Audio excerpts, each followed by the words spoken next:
welcome the dignitaries to the dais.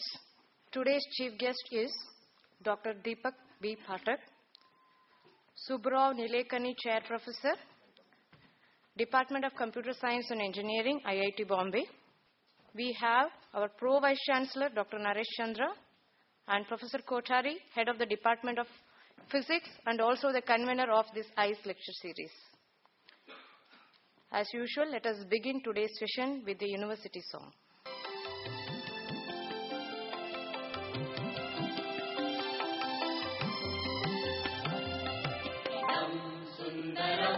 Mandiram Sharadaya Kumbhapuri Vishwavidyalayam Idam Sundaram Mandiram Sharadaya Kumbhapuri Vishwavidyalayam Kada Shastravani Jashakha Vinudha Amudha Vinukta Vihangavayam Shruvantu sarve dridham nishchayam Shruvantu sarve dridham nishchayam Idam sundaram mandiram sharadaya Kumbhapuri Vishwavidyalayam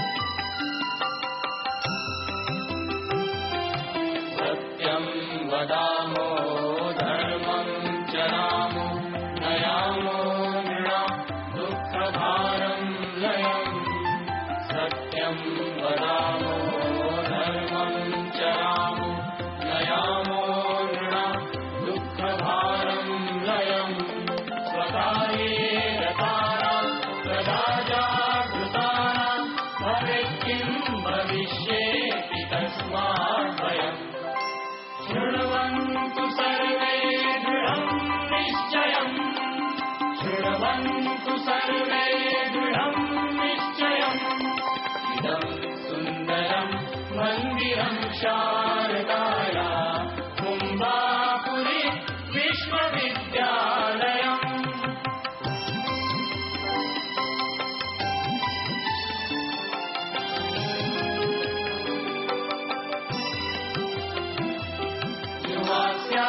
Balisto, yuvasyad garishto, yuvadheyanisto, vibhuyad vayam. Yuvasyad balisto, yuvasyad garishto, yuvadheyanisto, vibhuyad vayam. Yadi syat yuva rashtrakartaho vyanishta, samane tatatvam nihogatrayam. Shruvantu sarve dridham nishchayam Shruvantu sarve dridham nishchayam Idam sundaram mandiram sharadaya Kumbhapuri Vishwavidyalayam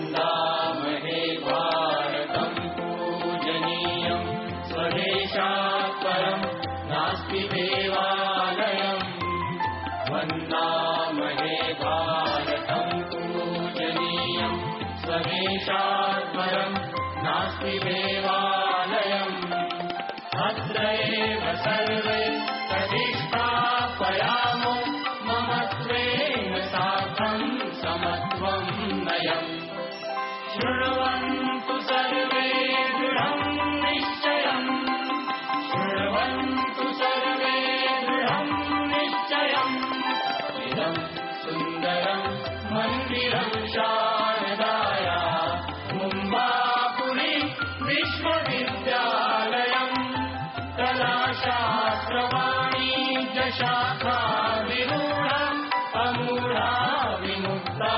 vihangavayam Shruvantu sarve dridham nishchayam Shruvantu sarve dridham nishchayam Shruvantu sarve dridham nishchayam Shruvantu sarve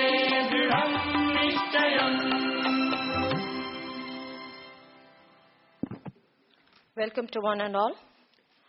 On behalf of University of Mumbai, now I request our Pro Vice Chancellor Dr. Naresh Chandra to give a floral welcome to our chief guest.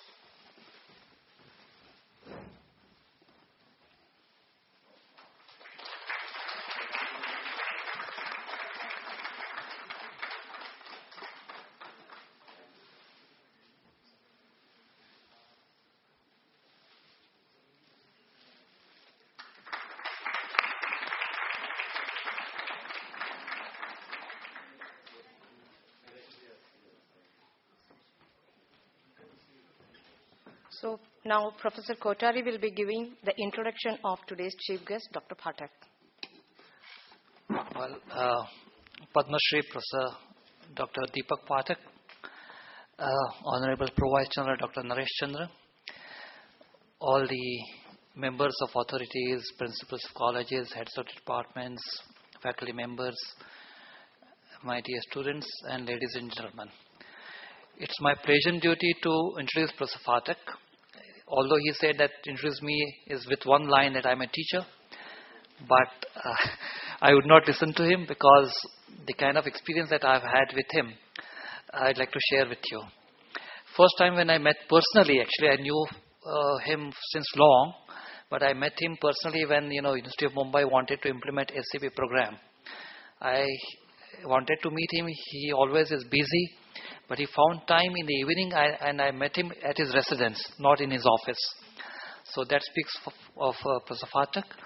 And always the positive vibes that you get when you meet him, that encourages you. So I'd like to mention that always in his company you would have creative ideas. I would not go through his career, but I'd like to tell you about some of the awards that he has won. He was conferred Lifetime Achievement Award by Scotch Foundation in 2003, Lifetime Achievement Award by DataQuest in 2008, Lifetime Achievement Award by Devang Mehta Business School Awards in 2010. He received the Excellence in Teaching Award by IIT Bombay in 2009 and the IIT Bombay Industrial Impact Award in 2010. And although he would like to superannuate IIT, he is not leaving him, and they have been asking him to continue for many years. And on 26 January 2013, he was conferred the Padma Shri Award by the Government of India for his services in science and technology. He is an open source evangelist and has inspired the entire generation of youngsters morph into thought leaders. He is well known for Eklavya distance education program and Akash tablet project that everybody is looking forward to. He believes that teaching can't be just a profession but has to be one's dharma, one's religion. His dream is to see the resurgent India catching up with the world using information technology as a springboard. So with this few words, I invite Professor Phatak to give his lecture. Professor Phatak.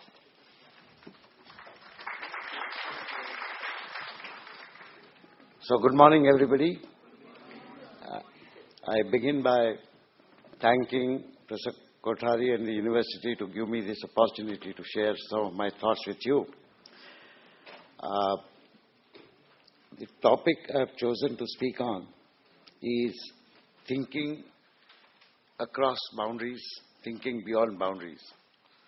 And the primary objective of all my talks is to impress upon friends in the academic fraternity everywhere in the country that it is our responsibility primarily to build a nation where the dreams of all her citizens will come true. That's why my title is like this. You need not take notes. I have tried to write down a 2-page summary. Unfortunately, while coming here, I noticed about 4 errors, spelling errors and grammatical errors. I have promised Professor Kothari that I will correct it so that the corrected thing is kept on the website. So let me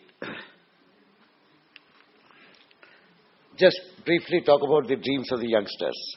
Surprisingly, they have not changed for last 50, 45 years when I was a youngster like some of you here. These dreams are very simple. As a young person, I wish to get a good degree and a good job. I want to have a successful career and I want to lead a happy life. Any objections to that? I have not seen anybody who by design wishes to lead an unhappy life. So this is an oxymoron. It's common sense. But if these dreams have to come true, what kind of the nation that we must have? First and foremost, it must be a prosperous country. So, first and foremost, it is necessary that the nation be prosperous. There is absolutely no merit in remaining poor, either for an individual or for a nation. A society must be prosperous, must be rich. In fact, only stupid people remain poor. And we are not stupid, we are very smart people. Unfortunately, it appears that while individually we are very smart, collectively we seem to be acting upon several stupid things. Fortunately, we are learning our way. We are only a 60-year-old country. We will go forward. So prosperity is the first thing. The second thing is, a country has to offer tremendous opportunities to all her citizens. Now, take education for example. You may be familiar with the fact that the enrollment ratio in our country was 11% till very recently. It has just climbed to about 16%. Meaning out of all the students who finish their school, only about 16% go to the higher education. Developed countries have this ratio of 50 to 60%. The nation is planning to get this ratio to 30% by end of 2020. Please understand that that would mean that the number of colleges and universities that provide these educational opportunities have to double in next 7 years. And our existing system is bursting at seams. We are not able to provide the same quality education that we all yearn for. And there are problems that we need to urgently fix. There are several other things that we need to do, but primarily these are the two things which I believe are uppermost in everybody's mind. The third, which is more important than both of these, is to have a lawfully abiding society. Unfortunately, in our country, we have a good legal system, but justice is often delayed. So people say law and justice are often behaving like distant cousins. It is fortunately changing. People who try to take things for granted are actually starting to go to jail in spite of their high positions. Not that going to jail is a great thing, but the fact is that this society is saying that, look, we will not tolerate this nonsense anymore. It's a good thing. However, the responsibility of building this nation has to be shared by each individual citizen. But as I said, the academic fraternity engaged in higher education has a greater responsibility. And that is for two reasons. The first reason is that this century, the wealth generating engines, the prosperity generating engines will be increasingly knowledge based. Everybody knows that. And that knowledge, particularly the science, engineering, technology and professional knowledge will become extremely important. And therefore, this fraternity, which is engaged in higher education, has a much greater responsibility. The second and equally important reason is, if you look at the demography of the country, our median age is 25 years. People less than 19 years age, which is almost all of them younger or just about our age in this country, is more than 370 million. Now they are said to be our demographic advantage. And you are the leading age of that demographic advantage. And any leading age has to provide leadership. You have to take care of these 350 million people. That's your responsibility because nobody else can do that. Whatever you do in your profession, some of you will do research, some of you will do management, some of you will become entrepreneurs, whatever you do. But you must ensure not only you do well for yourself and your families, but you also contribute in whichever way to a large number. It is in this context that I would like to speak on education and research. And I begin by strongly objecting to using these two words in the sense that they are being used. Most of you who have done your education, you would have done a bachelor's degree somewhere. That is called an educational degree. Some of you do masters. PhD is regarded as a research degree. All of you agree? Okay. that unfortunately is the biggest nonsense that we have perpetrated on humanity. Because when we say this, we somehow imply that research and education are two distinct things.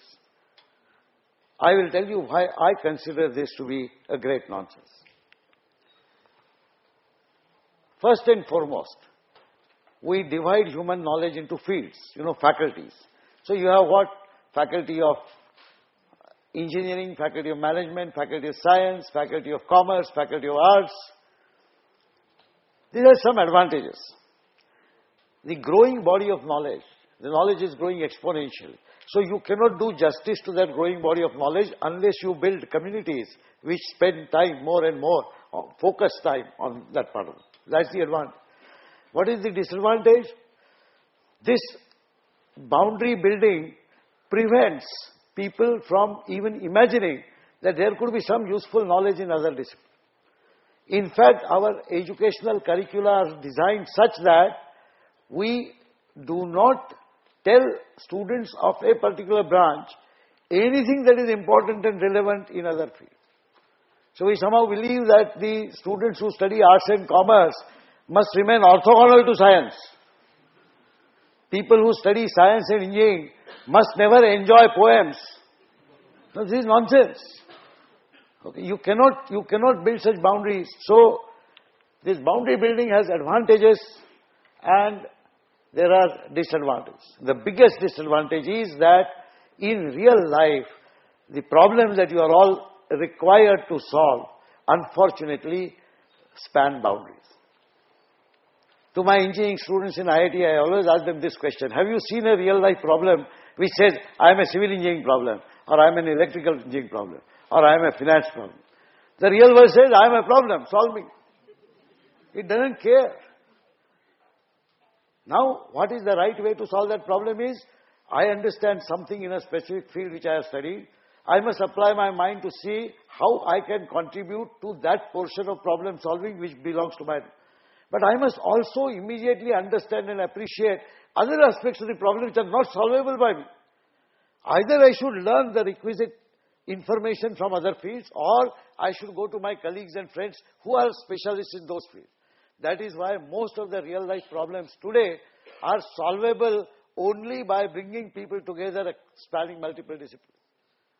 But in order to even know from which discipline I should call what expert to help me, should I not know a minimal of that field? So this is my contention that this is not correct. Here is an observation. Life sciences are not studied by engineers. Engineering is not studied by life science. I remember when I was a student, this is not new. In my 9th standard in Madhya Pradesh, I had to choose physics, chemistry, maths, or physics, chemistry, biology. From then onwards, I chose maths, so biology was kept away from me. People who chose biology, maths was kept away from me. People who chose commerce, both biology and maths was kept away. Although many people studying commerce later on realize that if they have to become great accountants, chartered accountants, etc., or actuaries, they need far more maths than even mathematicians study. But that is paschat buddhi. Damage is done.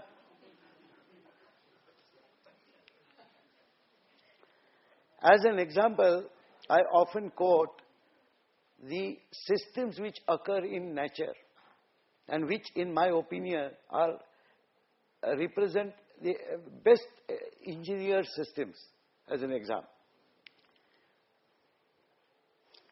Everybody has seen a firefly, jugnu, kazwa, beautiful light. What it does, it can emanate light. Apply the conventional engineering of generating heat and converting it into light. If the poor jugnu followed that principle, it would be dead after the first 3 or 4 impulses of generating. It doesn't die, but it uses a technique called bioluminescence. We are only now trying to understand how cold light can be generated from LEDs and so on. But we never even thought about how the firefly generates that beautiful light. Nitrogen fixing. Most of you who have studied life sciences or generally issues related to plants and all would know this. Engineers don't know this. So if you have to produce some useful things using nitrogen, say for example urea, you set up large chemical plants.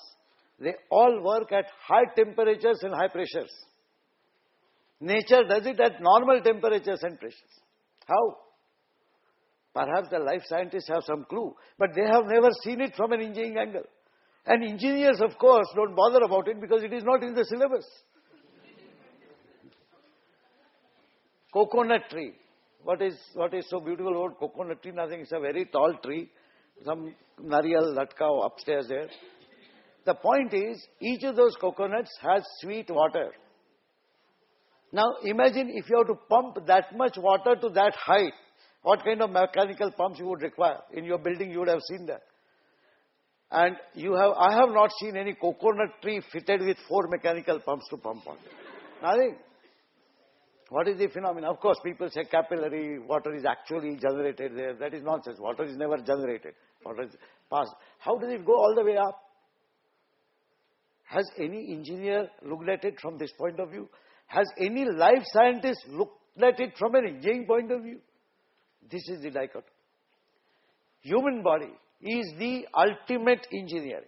Absolutely ultimate. There is nothing better than human body to describe engineering. Yet the biologists and the medical practitioners who study human body, they study it from all angles except the engineering angle.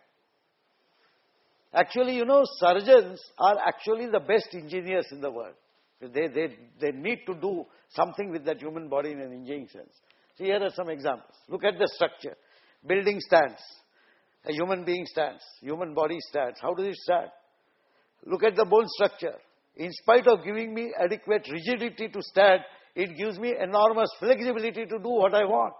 The degrees of freedom that a simple hand and fingers has is unimaginable. Robotics, which has just come of age.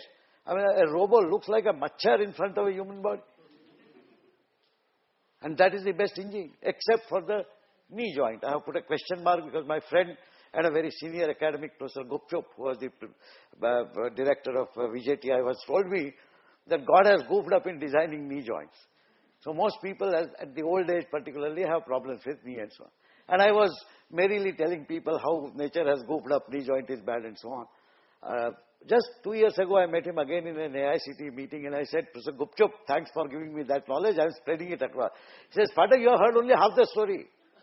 So I said, beg your pardon. So he said, look, the true thing is, actually God did not goof up. God had designed the knee joint so that the human beings could walk on all 4 like other animals. But the idiot human decided to walk on 2 legs, and that is what is causing problem. So the nature is not at fault. Nature is not at fault. Now, for the nature to evolve to this reality, that human being has decided to walk on 2 legs in last, 30,000 years or 1,000 years, the nature will take another million years to make knee bone design different. Perhaps we might do it faster. Heart as a pump. We all know heart, even the non-biology students or non-medical students know about heart. But what kind of pumping it is? It's a pulse pump. It's not a smooth flow pump. You see, you take IC engine for example. So a single cylinder engine will give you a very bumpy ride. Okay, there will be power stroke and then nothing, power stroke and nothing. So what you do in a car, you have 4, 5, 6 cylinders and you distribute the power stroke across the cycle so that you get a smooth. You in general want any fluid flow, gaseous flow or water flow to be smooth. The nature cannot work like that because the blood which has to be pumped around is not a Newtonian fluid.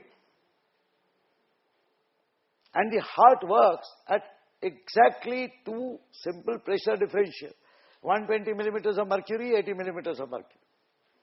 Within that, it pumps the blood all across the body, circulates it perpetually, and it does it without requiring any maintenance, annual maintenance contract, nothing. There is one contract God has signed, live for 100 years if you are careful. If the heart pump was not pulsating, just imagine what would happen. Today, doctors or even us, we are able to see the pulse here. You know why you see the pulse? Because that pulsating thing actually is felt in every part of the system which carries blood. And that is because you can see the pulse at various places. Otherwise, there will be no pulse if there was a smooth flow.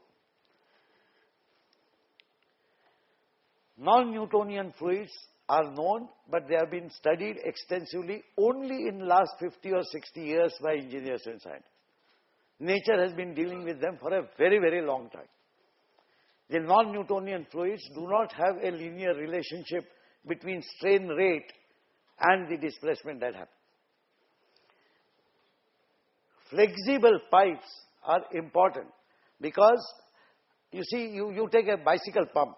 When you pressurize air, the valve and the pumping mechanism is inside the tube.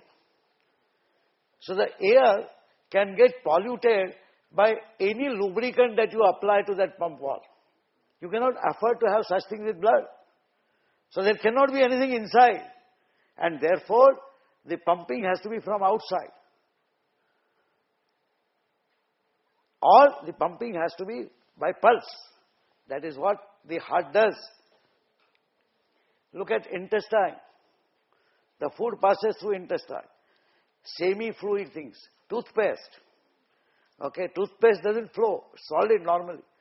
But the moment you press the tube at one end, okay, the shear causes the thing to move up. That's how the moment the toothpaste comes out, it's again solid. It does not flow. So these are non-Newtonian fluids. That is how, by the way, concrete is moved up. There is no pump inside that pipe, but they have a flexible pipe.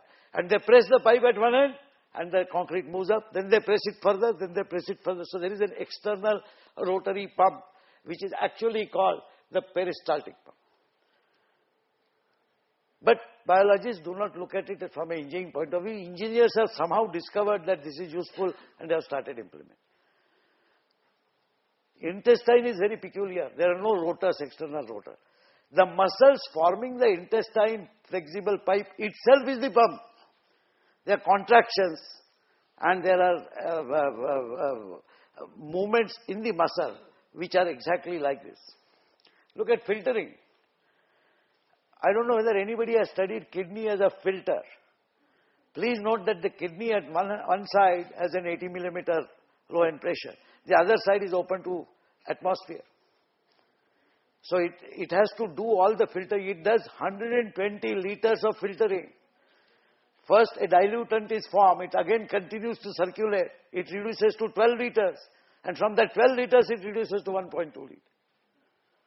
If this filtering was not there, we would most probably spending the entire day in the loo, doing nothing else. And the system works. Again, no maintenance contract. Message passing. I mean, we computer scientists or information encoders, etc., rejoice in designing electronic message passing systems. You look at the message passing, you are all familiar with synaptic junctions. You know, the nervous system has these neurons and they are connected to each other. Imagine your hand touches a fire by mistake or a hot tawa or something like that. Literally, instantaneously, your hand is withdrawn. The hand has no intelligence. So what is happening is that the sensors at the hand are conveying this message. Do you know how this message is conveyed? There are two methods, either through chemical ion movement or ultimately through an electrical voltage pulse. How is the pulse formed? First, a chemical is formed to have a higher voltage. Now, if the voltage stays high, there is no pulse. Another chemical is formed to destroy the first chemical so that the voltage comes down. And this travels across the synaptic junction. And there are innumerable synaptic junctions across. All through this, the information goes to the brain. The brain then sends counter signal using the same mechanism to actuate motor muscles in the hand, and the hand comes out. All this software is inbuilt, all this message passing protocol is inbuilt, and it works again. Imagine if the human brain was designed like our network software and other things are designed. Sometimes you don't get the mail, sometimes the packets get lost, whatever. If that were true, half of us would have burned our hand by now. It doesn't happen then. message passing is absolutely perfect.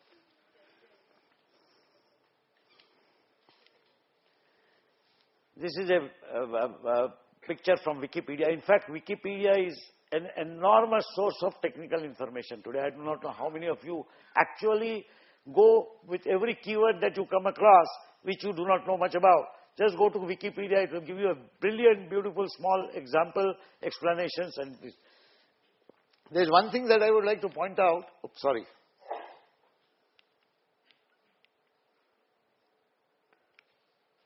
See, this neuron has dendrites. There is a cartoon I had seen about 40 years ago when there were no transistors, but there were valves. So we had diode, triode, pentode. Pentode had 5 legs, sort of, and we used to be amazed. Okay, 5